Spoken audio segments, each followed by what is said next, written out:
বিয়ের আগে তুমি তো এরকম ছিলে না। এখন আমরা আর গার্লফ্রেন্ড বয়ফ্রেন্ড নই। আরে বাড়ির দায়িত্ব রয়েছে আমার ওপর, সব চালাতে হচ্ছে আমাকে। আমি সেটা কোথায় অস্বীকার করছি। বিয়ের পরে সবার জীবনে একটু আধটু টেনশন তো থাকেই, কিন্তু তার মানে তো এটা নয় যে আমরা রোমান্স করা ছেড়ে দেব। দীপা, তুমি কথাটা ঠিকই বলছো।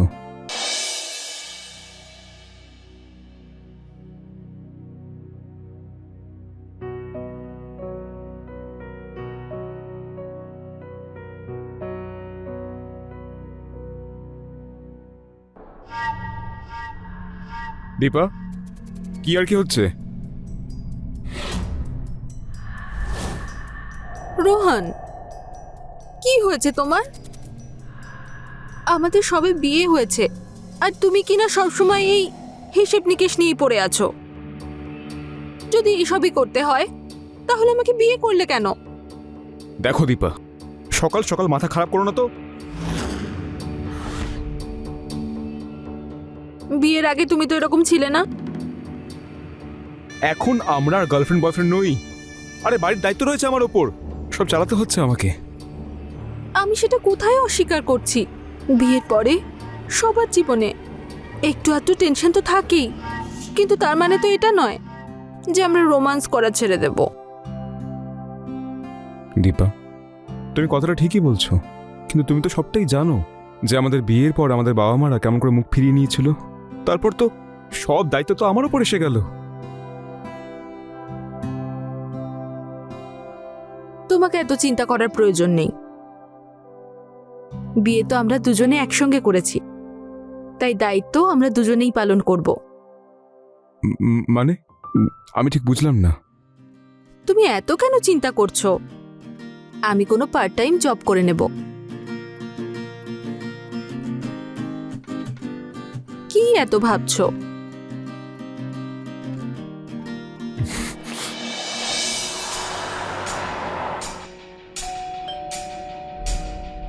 কে এলো আবার এই সময়?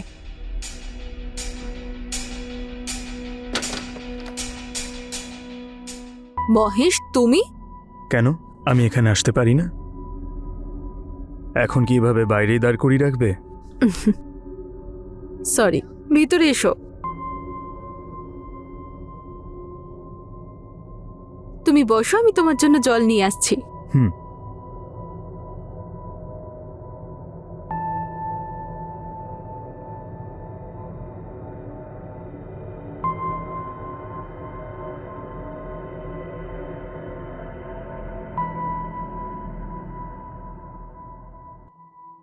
কোথায় হারিয়ে গেছো মহেশ?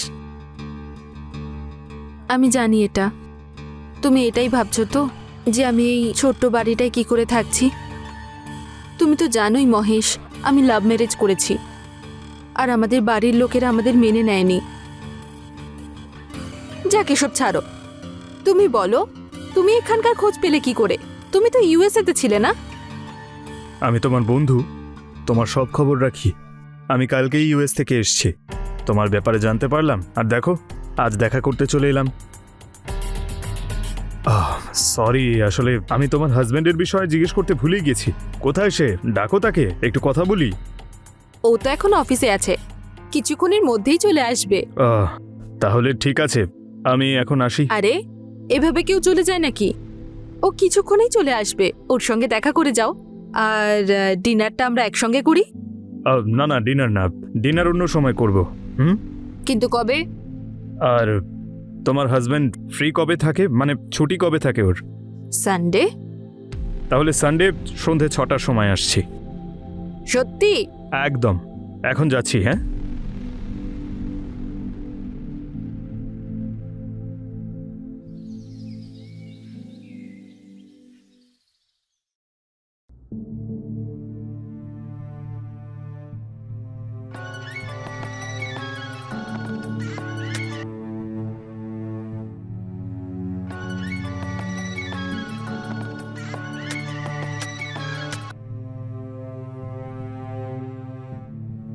ফোন কেন তুলছে না? রোহন, তুমি ফোন ধরছো না কেন?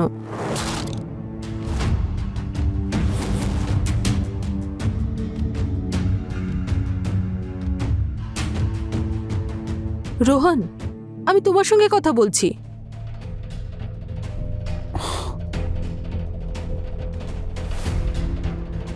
হ্যালো। কিরে, আমার ফোন তুলছিলিস না তুই? কি রে, তুই এই কটা টাকার জন্য বারবার ফোন করছিস কেন আমাকে? নিজের সীমা মনে রেখে কথা বল। তোর বড্ড চর্বি হয়েছে তাই না? হ্যাঁ, দেখ, তোর যা করার তুই করতে পারিস। আমার হাতে যখন টাকা আসবে তখনই আমি তোকে দেব। একটা কথা মনে রাখবি, আমি না আরো অনেক পদ্ধতি জানি। কি, তুই আমাকে হুমকি দিচ্ছিস? এখন তো সবে হুমকি দিচ্ছি, আর যদি আমার টাকাটা ফেরত না দিস তাহলে বাড়িতে ঢুকে পেদাবো তোকে, বুঝেছিস?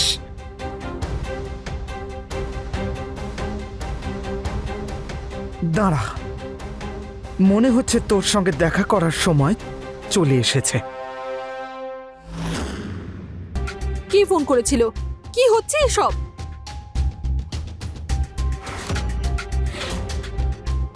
আসলে আমি কিছু টাকা ধার নিয়েছিলাম। ধার? কত টাকা নিয়েছিলে? 50,000।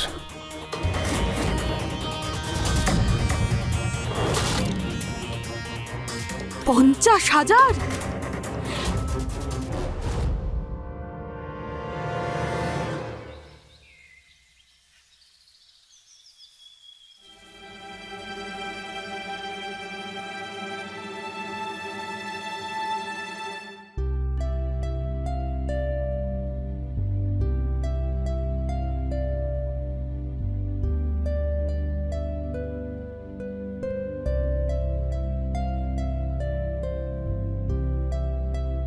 তুমি তো একদম আনরোম্যান্টিক হয়ে গেছো।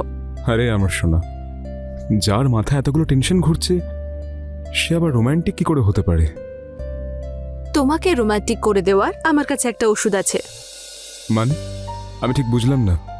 মানে হলো যে আমি তোমার অ্যাকাউন্টে 50,000 টাকা পাঠিয়ে দিয়েছি। 50,000? হুম, কিন্তু এত টাকা তুমি পেলে কোত্থেকে? ওই যে আমার ফ্রেন্ড ছিল না, মহেশ, ও দিয়েছে। ও মানে ওই যে ইউএসএ থাকে? হুম, ও ফিরে এসেছে। আর ইউএসএ যাওয়ার আগে আমি ওকে অনেক সাহায্য করেছিলাম, তাই থ্যাংক গড, একদম ঠিক সময় এসেছে ও। এবার দেখো, ওই মদনের মুখে না ওর টাকা ছুঁড়ে মারবো। মাথায় পুরো চেপে বসেছিল ও। ওর সব টাকা আমি আজকেই শোধ করব। আচ্ছা শোনো না, আমি মহেশকে এই সানডেতে ডিনারে ডেকেছি। আরে বাহ, এ তো খুব ভালো খবর। আচ্ছা শোনো, আমি এখন একটু কাজে বেরোচ্ছি, বুঝলে?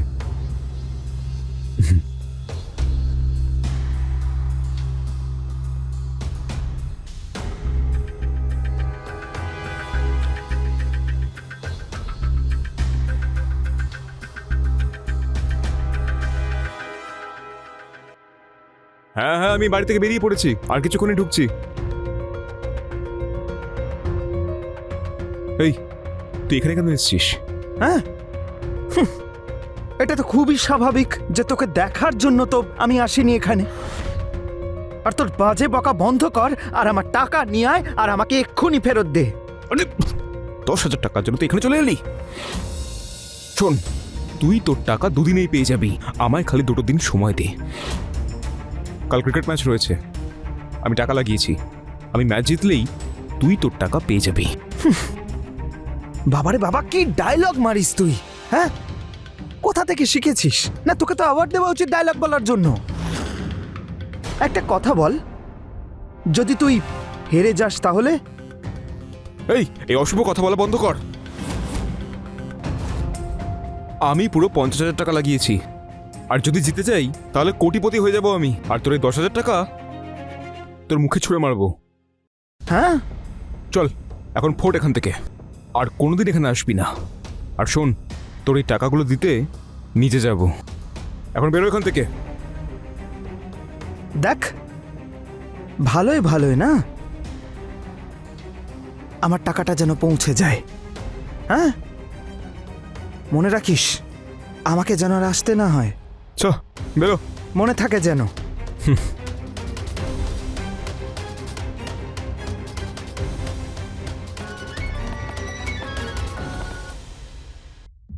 হ্যাঁ আসছি। মিথ্যে।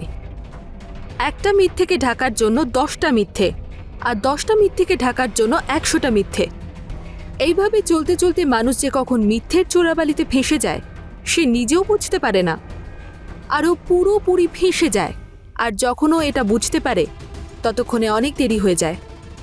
সরল দীপা তো নিজের স্বামীর মিথ্যেকে বিশ্বাস করে ওকে 50,000 টাকা তো দিয়ে দিল, কিন্তু ওর তো এটা ধারণাই ছিল না যে ওর স্বামী মিথ্যে কথা বলে ওরই পেছনে সেই টাকা দিয়েই জুয়া খেলতো। নেশাও কি অদ্ভুত জিনিস! বড় বড় স্বপ্ন দেখিয়ে আস্তে আস্তে মানুষের সব কিছু কেড়ে নিয়ে তাকে ভিখারি বানিয়ে দেয়। কিন্তু তারপরেও মানুষ শিখতে পারে না, তারা ভুলের পর ভুল করতেই থাকে যতক্ষণ ওদের কাছে আফসোস করা ছাড়া আর কোনো উপায়ই থাকে না। একটা নেশাই মানুষের সব বুদ্ধির বিনাশ করে দিতে পারে। তারা তাদের বিবেক হারিয়ে ফেলে, আর সত্যি আর মিথ্যের মধ্যে পার্থক্য বোঝার ক্ষমতাও তারা হারিয়ে ফেলে। আর জুয়া খেলার এই নেশাই না জানে দীপা আর রোহনের জীবনে কি নতুন সমস্যা আনছে। চলুন দেখা যাক। মহেশ, তুমি আমার জন্য এত কিছু করলে, তোমার এই ঋণ পরিশোধ করব কি করে? দীপা, আমার যখন টাকার প্রয়োজন ছিল তখন তুমি আমায় সাহায্য করেছিলে, আর এখন আমার পালা। সিম্পল।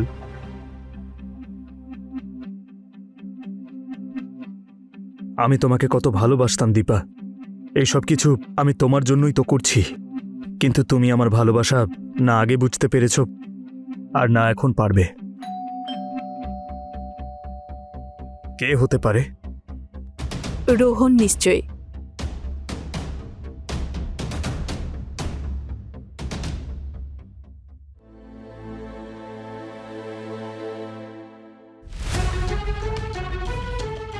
দীপা, রোহন, তুমি মদ খেয়ে এসেছো? সব শেষ হয়ে গেল দীপা। আমি নিঃস্ব হয়ে গেলাম দীপা। রোহন, নিজেকে সামলাও। তুমি কি হয়েছে বলো আমাকে। দীপা, তুমি যে টাকাগুলো আমায় দিয়েছিলে, আমি জুয়ায় হেরে গেছি। সব শেষ হয়ে গেল দীপা। আমি নিঃস্ব হয়ে গেলাম দীপা। কি?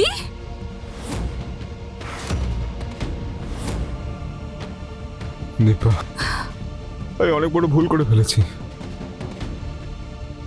আমায় ক্ষমা করো। আমি তোমাকে টাকা ঋণ পরিশোধ করার জন্য দিয়েছিলাম, জুয়াতে হারার জন্য দিইনি। দীপা, আমাকে তুমি ক্ষমা করো। আমি অনেক বড় ভুল করে ফেলেছি দীপা। এসব আমি ইচ্ছে করে করিনি দীপা। ভুল তো আমি করেছি, তোমাকে বিয়ে করে। না দীপা, এমনটা বলো না। আমায় ক্ষমা করে দাও প্লিজ। তোমাকে বিয়ে করে আমার জীবনটা শেষ করে ফেললাম। দীপা, এমনটা বলো না। আমি ইচ্ছে করে এসব ভুল কাজ করিনি দীপা। আমায় ক্ষমা করে দাও দীপা। চলে যাও আমার চোখের সামনে থেকে। হয়ে গেছে দীপা।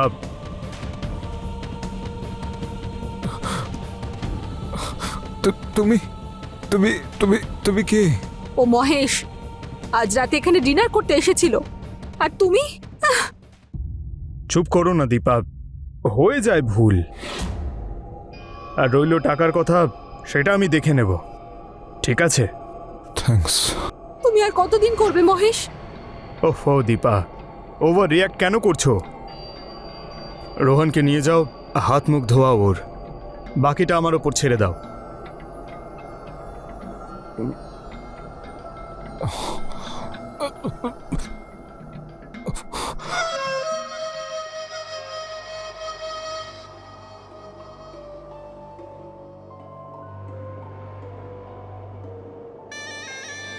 মনে হচ্ছে ও বেশি নেশা করে ফেলেছে, তুমি ওর খেয়াল রেখো। কোনো প্রয়োজন নেই, পড়ে থাকুক এখানে। যখন নেশা কাটবে তখন নিজে থেকেই সব করবে। ঠিক আছে দীপা, তাহলে আমি চললাম। আরে তুমি কোথায় যাচ্ছ? খাবারটা খেয়ে যাও। না, ছেড়ে দাও, অন্য কোনো দিন। তা আবার হয় নাকি? আমি তোমার জন্য খাবার নিয়ে আসছি। তুমি ফ্রেশ হয়ে নাও, আমি তোমার জন্য খাবার নিয়ে আসছি। ঠিক আছে।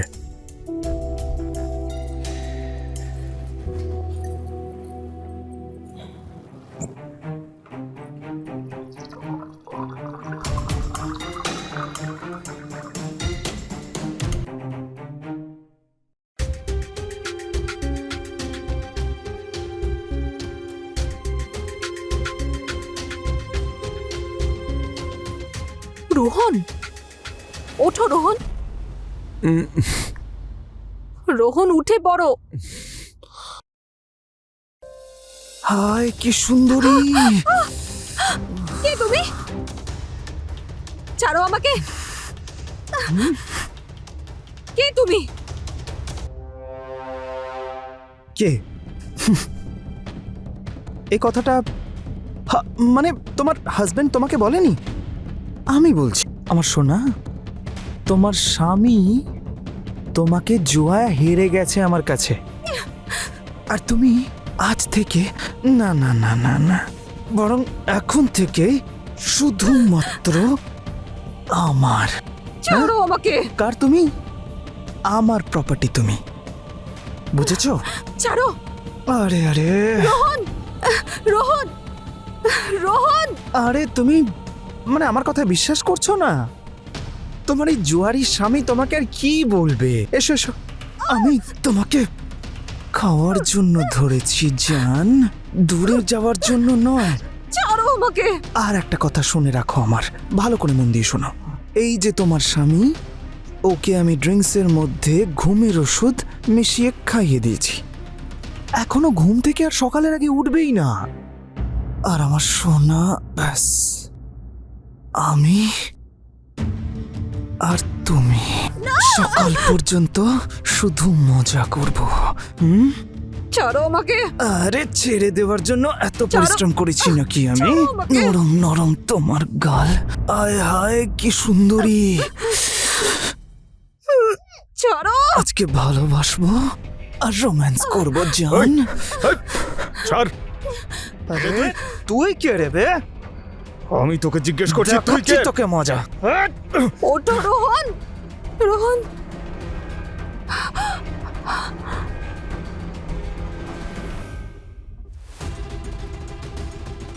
নিজেকে বড্ড বেশি বড় মনে করছিস? এই! তোকে এই দীপা,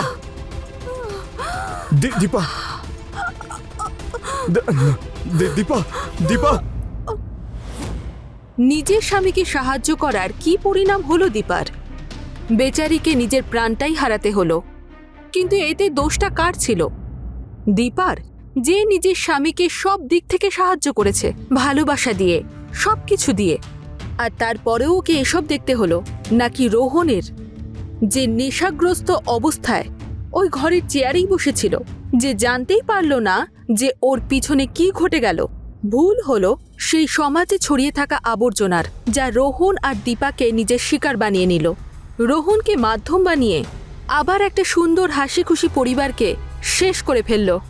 রোহনকে বিয়ে করার সময় দীপার দেখা সকল স্বপ্ন আজ ওর সঙ্গেই এই পৃথিবী ছেড়ে চলে গেল। তাহলে ভুল করলো আরেকজন আর শাস্তি পেল অন্যজন। এটাই হলো আমাদের সংসারের নিয়ম। মানুষের করা ভুলের শাস্তি তার পরিবারকেই পেতে হয়। এই আবর্জনাগুলোই আমাদের সমাজ থেকে ঝেড়ে ফেলা আমাদের লক্ষ্য। না হলে কে জানে, দীপা রোহনের মতো কত সুন্দর সংসার এর আগুনে ঝলসে শেষ হয়ে যাচ্ছে। কিন্তু এর কুপ্রভাব এখন অনেকের মনেই এমনভাবে চেপে বসেছে যে সম্পূর্ণভাবে মুছে ফেলা সম্ভব নয়। বড়লোক থেকে গরিব পর্যন্ত প্রত্যেকে আজ এর মধ্যে ফেঁসে রয়েছে। তাহলে এর থেকে বেরোনোর কি কোনো উপায় নেই? একটা ছোট্ট শুরু অনেক বড় পরিবর্তন ঘটাতে পারে। আমরাও একটা ছোট্ট শুরু করব, আর আস্তে আস্তে সমাজের এই আবর্জনা পরিষ্কার করব। আমি রানী এবার আপনাদের কাছ থেকে বিদায় নিচ্ছি। তাড়াতাড়ি দেখা হবে ক্রাইম চক্রের একটা নতুন এপিসোড আর একটা নতুন ঘটনার সঙ্গে। সতর্ক থাকুন আর সুরক্ষিত থাকুন। জয় হিন্দ।